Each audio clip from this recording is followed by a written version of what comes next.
from Waukesha.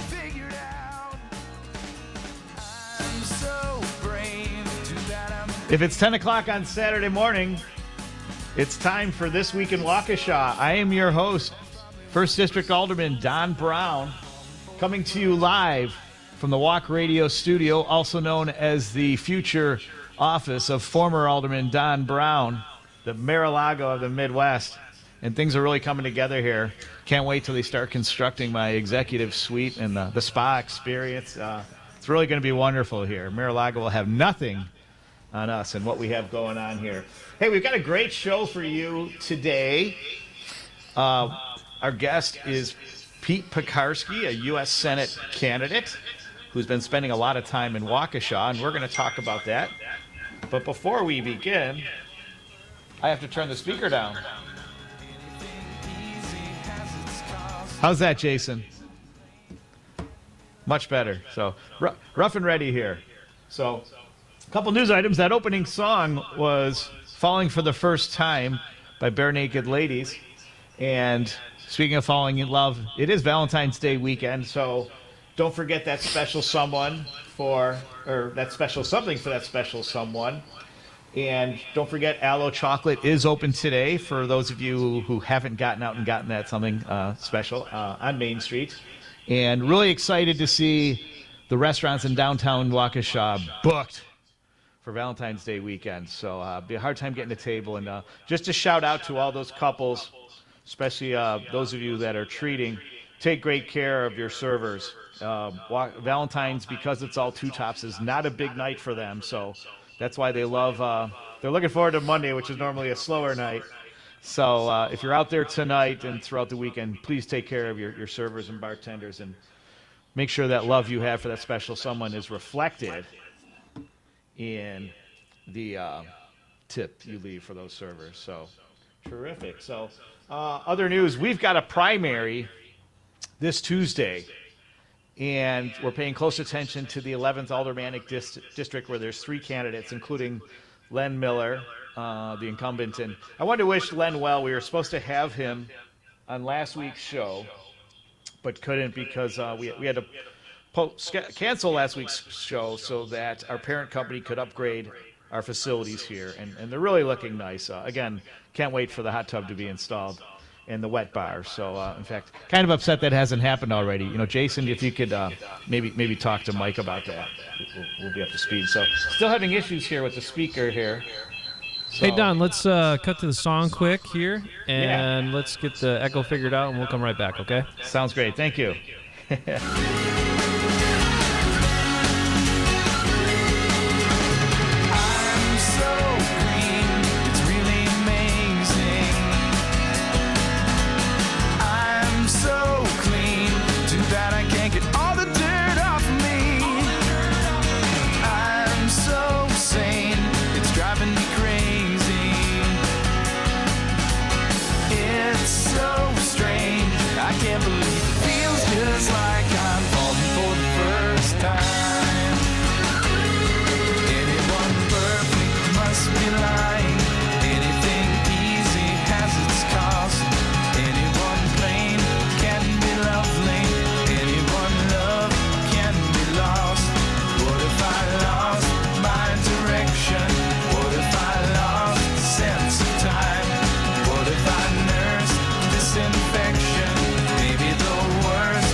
Just like I'm falling for the first time.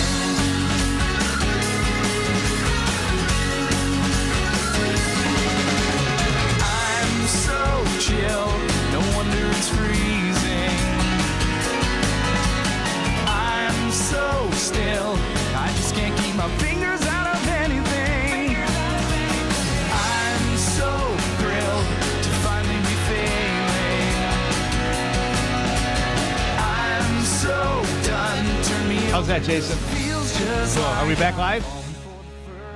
And we're back. Hey, Sounds thanks great. Everybody, for dealing with our technical difficulties. So, as I mentioned, we have a big primary coming up on Tuesday, and in Waukesha, there's a couple important races. Again, one is the 11th district, and we regret that Len wasn't able to join us today, Len Miller, but we wish him well.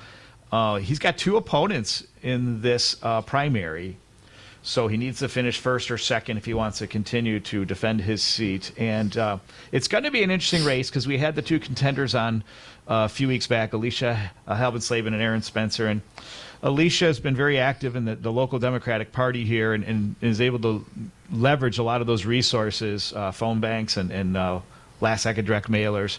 And then you have Aaron, who's a union carpenter, who's also been able to leverage his experiences and resources. And he's got quite a few boots on the ground going door to door. And so a lot of professional work going into both of these campaigns. So it should make for a very exciting primary. So pay close attention to that one.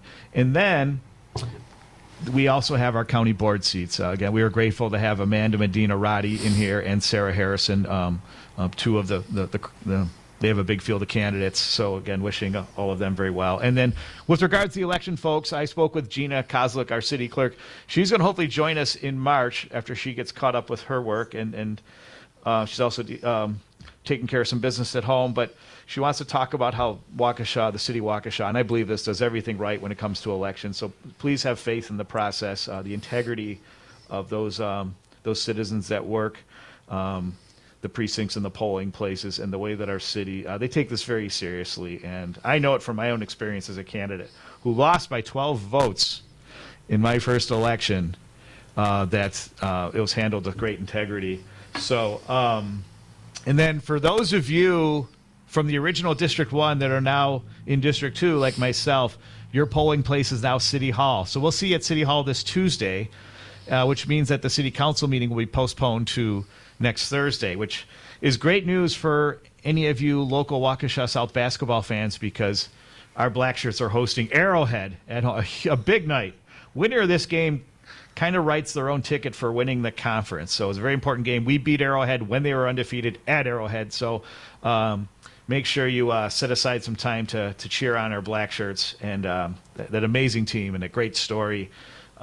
Big shout out to Tyron Cook, who scored his 1,000th point. The junior scored his 1,000th point, I believe it was like 3 or 4 games ago at Oconomowoc. So it's just a season to remember and really exciting for this community. Big shout out to Coach Bo Richter and his young men as they continue doing battle. So mark that date on your calendar. So without any ado, I would like to introduce you to my guest today, who's Pete Pekarsky. I first met Pete a few weeks back, actually here in the studio. He was working on an ad for his campaign. Pete is part of a very crowded field, as many of you know, of Democratic contenders for the U.S. Senate seat that incumbent Ron Johnson will be defending in the upcoming fall election. And the reason we're giving Pete some airtime, and of course other candidates are invited to come, but Pete's been spending a lot of time here in Waukesha, and he recognizes Waukesha as an important base to his campaign and his mission. So, Pete, welcome, and tell us about yourself. Thank you very much, Don. Really, really good to be here in downtown Waukesha. I'm from very close by, city just down the road called Milwaukee. Born there, bred there, graduated from high school there. Went on to get a degree in electrical engineering from the Massachusetts Institute of Technology. Did some work because of some of the training I had for the Chief of Naval Operations in the area of strategic nuclear weapons and platforms, and advised as a civilian consultant in both cases, both to the CNO and to the Director of Naval Intelligence on issues of intelligence analysis. After that, I went to law school. At one point, I was a White House correspondent, but I went to law school. I've done a lot of intellectual property work, patent, copyright, trademark, in many different scientific and technical disciplines for a long time, which gives me a lot of insight into many of the complicated technical and legal issues which we face at home in cyberspace, national security, and foreign affairs. I've also done a lot over the years for election protection for the Democratic Party of Wisconsin, the Democratic National Committee, the California Democratic Party, other organizations. And in 2020, the election we just wrapped up, I donated about 2,000 hours of my professional time to election protection efforts at the request of the Biden campaign, the Democratic Party of Wisconsin, the Democratic National Committee, the California Democratic Party, and other organizations. Those were successful, and I've done that for a number of years, helped out in the election protection field to make sure that what we have here is a government of the people, by the people, and for the people. The people vote, we decide what happens. You vote without obstruction, and your vote gets counted exactly the way it's cast.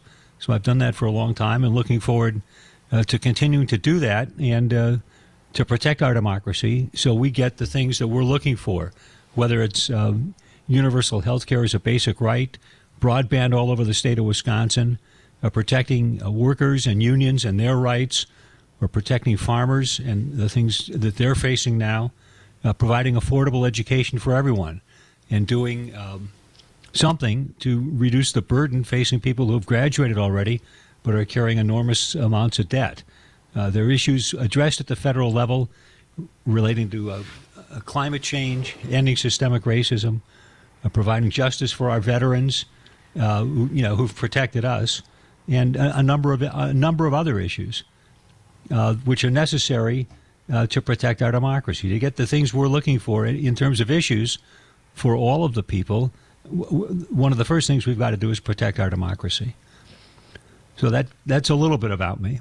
But well, that's terrific. Well, that's a great start.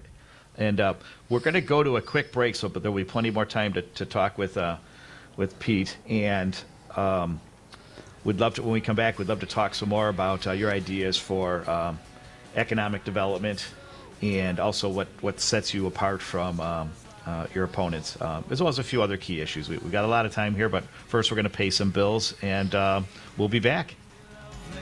Anything love can be lost. Maybe I lost my direction. What if our love is the cause? Devil Radio, your fix for progressive news talk from Verona to Sun Prairie. Always streaming at DARNWI.com.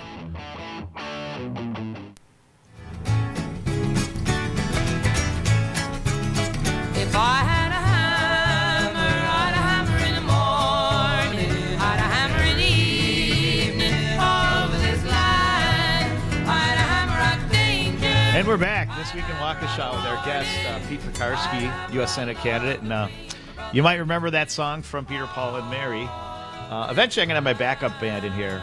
We call them the Lonesome Corncrakes. We're going to be a Pogues cover band, so keep an eye out for I was going to ask you about that, Don. Are you normally the lead, or are you a background singer? Oh, boy. That's why I love Shane McGowan, because I can sing like him. I'm not a great singer. Thanks, Jason. So, but two things here. The Peter, Paul, and Mary song reminds me of when you go to Pete Pekarsky's website, he has a quote from one of my heroes, who was actually my senator, Robert F. Kennedy, and it's actually something he borrowed from George Bernard Shaw. Some men see things as they are and see why. I dream things that never were and say why not. And, of course, that resonates with me. But before we get to that, I'm going to read an email from one of our constituents. And it says, hey, perhaps many of your constituents, Don, are unfamiliar with Waukesha. I think you should enlighten them that this is a far-left radical station, just to be honest. It is owned by a Governor Scott Walker hater who admitted to me that he actually prospered due to Walker policies. He's just another liberal hypocrite. Have a nice day. So, speaking to that, I'm a very proud Irish Catholic American that also worked for an English media company for 7 years, whose ancestors were responsible for enslaving mine for 750 years, as well as taking away our right to practice our one true faith, what we believe to be freely. But, there's just so many dichotomies. We're all Packers fans here, and they're owned by the citizenry. Like, what kind of socialist, garbage is that? Should we be rooting for the Packers then? Anyway, but it leads to a bigger question here is about, we didn't judge people based on who they voted in the last election or where their political philosophies lie. And so, Pete, what is your solution for, how we build bridges and how we build meaningful alliances across the aisles, and as well as, let's just face it, you have maybe 50% turnout in every election, and there's probably maybe 50% of Americans that don't affiliate with either of the two major parties. How do we bring everybody to the table? How do we become a more inclusive America? I think what we have to try to do is to make it very clear to people that following our Constitution and our laws, we're enacting policies which benefit the greatest number possible of Americans, and that we're taking actions in the public interest to protect people on any one of a number of issues, that we're not doing this for the 1% or the 0.5% in this country. There are a number of ways that issue arises, whether it's with respect to stopping wealth inequality, which leads to political inequality, whether it is making sure that resources are evenly distributed around this country, to make sure that everybody, not just rich communities, are taken care of, but everybody in this country is taken care of. And if it's necessary that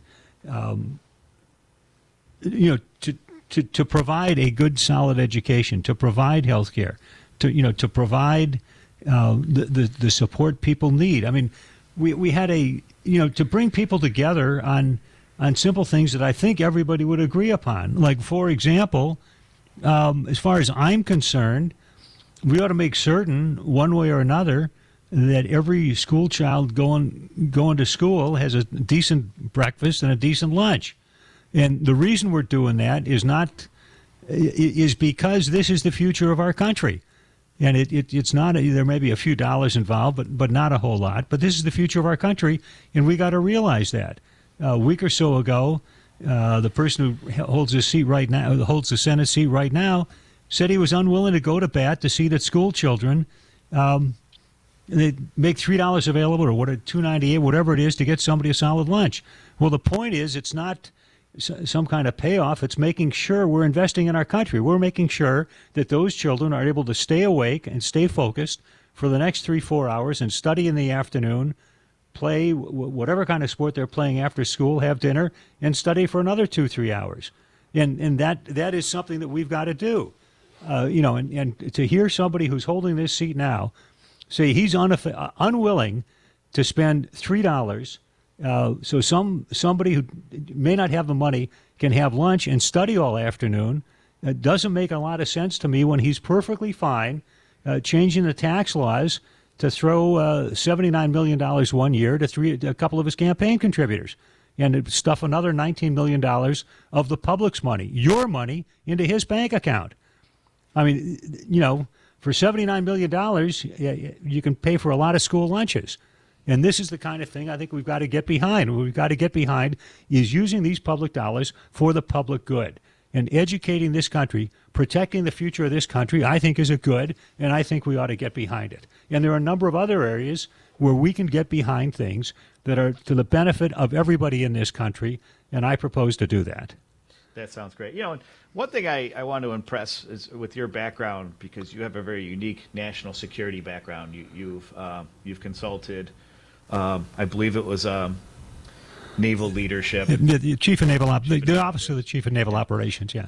Now, at the highest levels, when we're talking national security, there's 3 or 4 dossiers. Like, okay, this is the liberal solution. Here's the conservative. Here's the Democrat. Here's the Republicans. All that goes out the window. We're talking about our national security. It's all about practical interest. What's in the best interest of the nation? In this case, what's in the best interest of protecting our citizens? Precisely. From an imminent threat. Can you leverage that experience towards the rest of politics? Education, economic development, infrastructure, race relations. In a way, it's possible to do that. What we do what I was doing in the national security field was looking at the facts, gathering the facts, looking at the science and technology involved, and finding ways to do the things that had to be done to protect the entire country. In the strategic nuclear field, what you're talking about is protecting the life of everybody in this country by making sure that nuclear weapons are not used against the United States. And the way we do that, and have done it successfully since the end of World War II, is to maintain a deterrence force. There's hundreds of thousands, if not millions, of people who contribute to that. I did my part. And that's an issue of deciding what is in the best interest of this country and how do we go about getting it. And it's got nothing to do with the politics involved. The issue is making sure that everybody in this country stays alive and those weapons aren't used against us. Sure. And that's a fairly straightforward thing to do. Yeah. Excellent. Yeah, and I think, too, it's, again, kind of returning to the email I got. It's, Mr. Crudy, the station owner, has a lot of very good friends from the right, including Joel Kleefisch is a very good friend of his. He's had Senator Ron Johnson on the show many times, who you hope to be facing in the general election in November, Pete. But I also think of, that line from the Godfather trilogy is kind of my business book, and my response to that email from you personally is, you and I are both part of the same hypocrisy, but don't ever think it applies to my family. So we got to go to a break now, but we'll be back with Pete Pekarsky and more on his plans for the state, the nation, and what he can do for Waukesha. Stay tuned. Over this line. Ooh, if I had a song, I'd sing it in the morning, I'd sing it in the evening. All over this line, I'd sing out danger, I'd sing out a warning, I'd sing out love between my brothers and my sisters.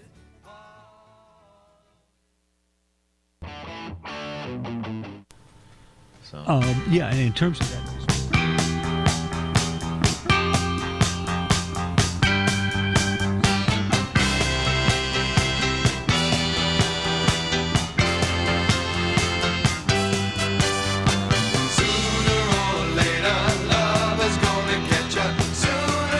And we're back. That's right. Love should get you this weekend.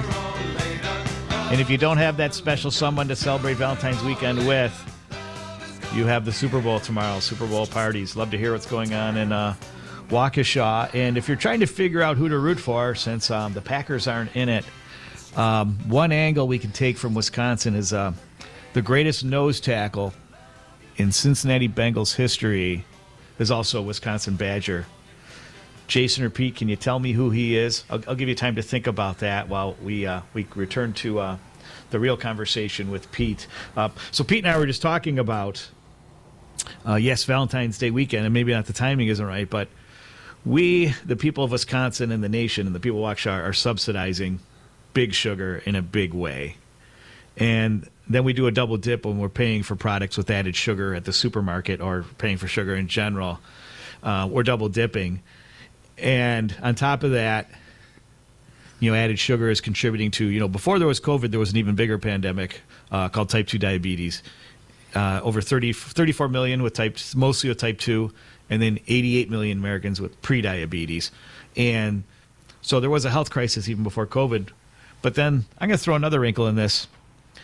We, the people of Wisconsin and the Northeast Midwest region of the U.S., we account for a certain percentage of the American budget, the federal government budget. Let's just pretend for now it's 30% or 25%. But we do not get that same amount back in federal government money back to our region. It all goes to a lot of these Sunbelt industries, including Big Sugar, including many defense contractors. And it doesn't sound like anybody from Wisconsin at the national level is talking about that or raising that conversation about how we get our value back. Pete, what do you have to say about that? It's something that's got to be addressed. It's a little bit difficult when you layer that on top of figuring out exactly what is in the best interest in terms of spending money on all the programs on which we have to spend money, and it's something that I am paying attention to, and it's been the case for a long time that a number of states have traditionally paid more in taxes than they've taken back from the federal government in terms of federal spending. That's an issue which has to be addressed, and making sure we're doing something for family farmers has to be addressed, as opposed to doing it for Big Sugar. And there are a number of other subsidies in that area, which somebody's got to take a look at and ask some very hard questions, which I'm prepared to do. But it gets down to a pretty detailed level in a number of different areas.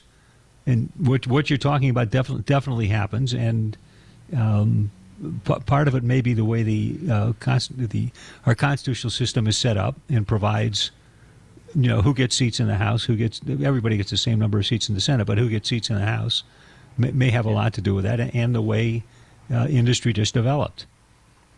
But that's a very good point. It's something of which I'm aware and to which I intend to pay attention. Sure. Yeah, another area too is that there's one thing that COVID taught us is that we need to bring a great deal of our basic manufacturing back, because when COVID hit and we realized that for some of our most basic needs we have to cross borders, and we realized that was a great thing to do in peacetime or non-pandemic times because might have been cheaper, but God forbid.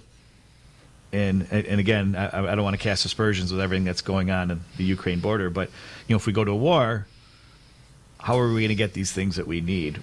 I know there's been a priority, and both administrations, Trump and Biden administration, have favored this, wanting to do more to incentivize manufacturing. What are the opportunities for like Waukesha, which has a pretty good manufacturing infrastructure, and for the rest of our state, and of course for the nation? How can we bring some of that manufacturing back and put people back to work? It's going to be a matter at a national level of focusing on it. And unfortunately, there's a lot of deindustrialization or just moving production overseas, which turns out to have been a very bad idea. It may have led to some short-term financial gains, but it certainly has been very harmful to working people in this country and people, who were producing things in factories around Wisconsin, in Waukesha, elsewhere in this country, and some attention has got to be paid to that. There used to be a lot of attention paid to the critical materials we needed to defend our country for the Defense Department.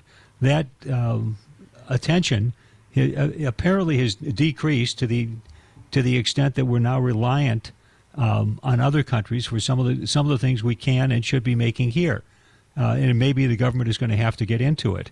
They've raised the issue a little bit with respect to some of the cell phones coming in from the People's Republic of China. And the same issue can be raised with can and should be raised with semiconductors. A lot of that production has moved overseas. And it's a matter of, it is not a trivial matter to bring it back, because the factories needed to make semiconductor chips these days are in the billions of dollars a piece just to put up the factory. And then you need people who know how to operate that factory. It's not a matter of just bending metal. I mean, bending metal is difficult enough to turn out a good car. Yep. All right, but this is much more complicated, and the tolerances are very, very small because of what's required to produce various kinds of high-tech goods. And you mentioned cars. You just gave me an idea. There is a huge, if you read the Wall Street Journal, there is a huge investment from the financial community in what they're calling green financing. We're talking trillions of dollars they want to make available to develop green economies, because even them and really one of the most conservative institutions of our capitalist system are recognizing the need for green economies and green solutions in order to save the planet. And what do you see are opportunities that a U.S. Senator could do to create green economies here in Wisconsin and green jobs? Again, like an electric car or some of these other solutions that could really help advance, especially if the money's there and it's coming from the private sector. Like, what can a U.S. Senator do? What should a U.S. Senator be doing to build those bridges? Do what one can to make sure that production goes on here. Whether it's windmills, you can see them over substantial portions of the state of Wisconsin. There are ways to develop our manufacturing base such that those windmills, which produce electricity, are produced right here, and a lot of other things. There's, for example, putting solar panels on homes. There's solar, there's wind. There are a number of other areas where, if people are paying attention, in particular when items have to be produced, to getting them produced right here. But somebody's got to focus on it and try and spread it out. We've got a manufacturing history in Wisconsin, and we have the people who can do it. And it's a matter of producing them, educating them, training them.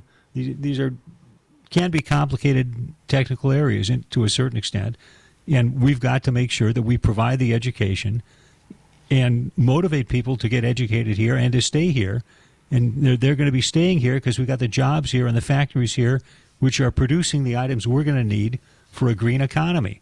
And I think a United States senator can add his office to that effort and speak up for it, and to the extent possible, see that funds are directed in that direction. That is made available to make that happen in the state of Wisconsin.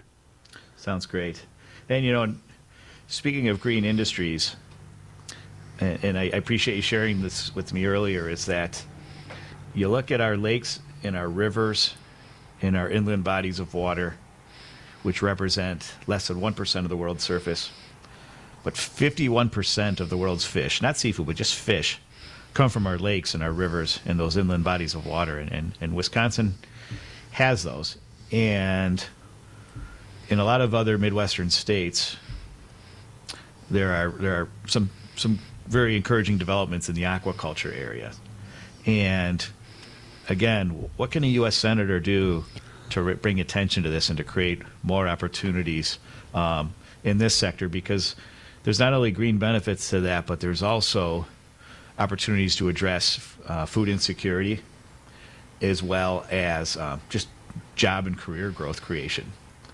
I think, among other things, it's a matter of getting together with local people who either have a factory or are interested in putting one up, to see that to the extent funds are made available federally for programs like this, that a reasonable share of those funds come to the state of Wisconsin. And there are a number of things which act together. It's having the workforce that can do it, training that workforce, educating the workforce, having the materials there, and having people ready, to run the factories to produce what we're talking about. And I think it's got to happen in that way. And somebody's got to be paying attention when funding is made available to support the green economy, to make certain that those funds are spent wisely, and spent wisely in Wisconsin to develop our ability to produce and contribute to the green economy, not only for stuff we're putting in place in Wisconsin, but elsewhere around the country and ultimately around the world, if that works out financially in terms of making stuff here and shipping it abroad. Sounds great. So, all right, well, we're going to go to a break, but before, for those of you paying attention, that greatest nose tackle in Cincinnati Bengals history was also a Wisconsin Badger, is Todd Crumry. So if you're looking Todd for, or Tim? You know what? It is Tim Crumry. Wait, Jason, I was just testing you to see Did he go to Elk Mound High School? I think he did, but I know he was a star at Wisconsin back when Wisconsin football wasn't what it is today. Yep. And had an amazing, and he was actually had pretty much a career-ending injury in the Super Bowl against San Francisco, the one that the Niners won in that last-second touchdown from Montana to Taylor. But Todd Crumry remains in the Wisconsin football mythology. And so if you're looking for a team to root for, there could be a reason there to root for the Bengals. So let's take a break, and we're going to come back with more from Pete Pekarsky, candidate for U.S. Senate.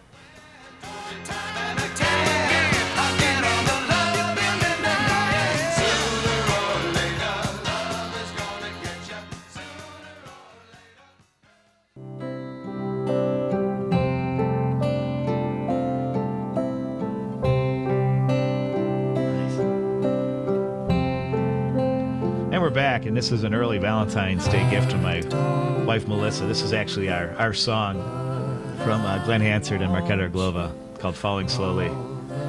So we'll play that one more time before we break today. Thanks for throwing that in there, Jason. So we're back with Pete Pekarsky, and before we continue discussion, I do want to remind everyone it is Black History Month, and what does that mean in Waukesha? To me, one of the big highlights is celebrating the life of Alfred M. Gorham, who represented Waukesha as one of the Tuskegee Airmen during World War II.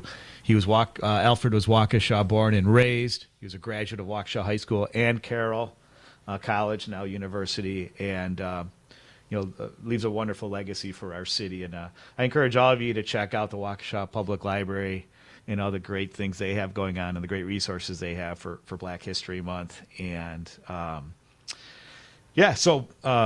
coming back to Pete here, one thing before the show ends is we want to talk about the elephant in the living room, which is this ongoing COVID crisis and how we can eventually get to the other side. And again, what can and should a U.S. Senator be doing to finally put this behind us, or at least to bring us closer to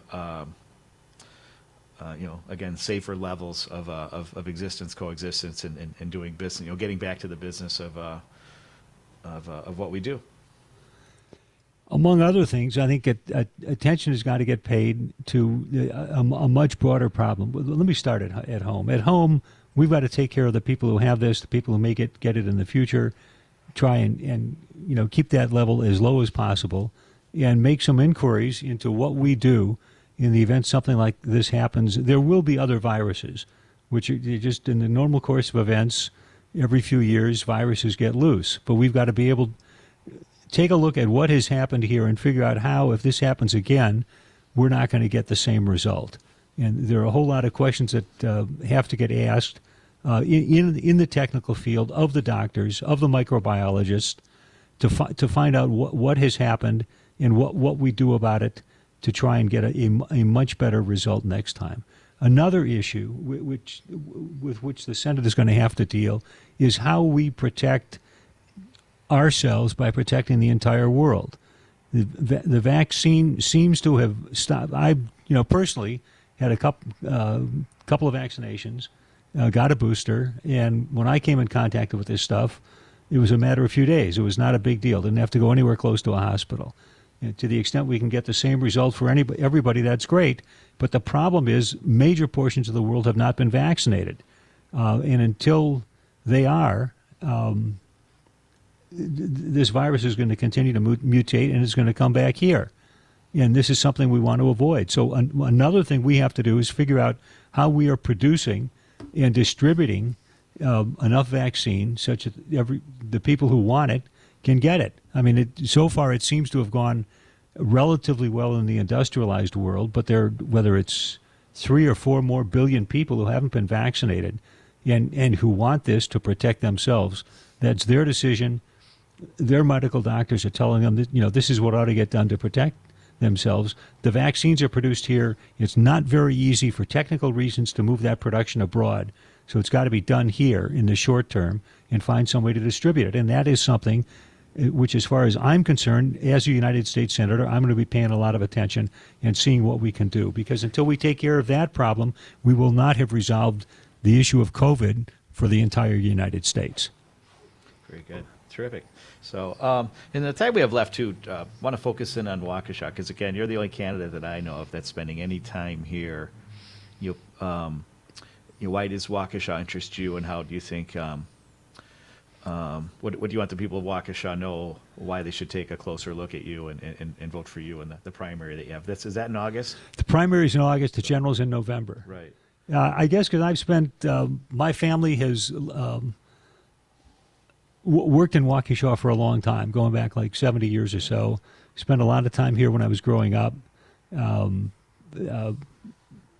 Members of my family are, many members of my family who have passed on are buried here in Waukesha County.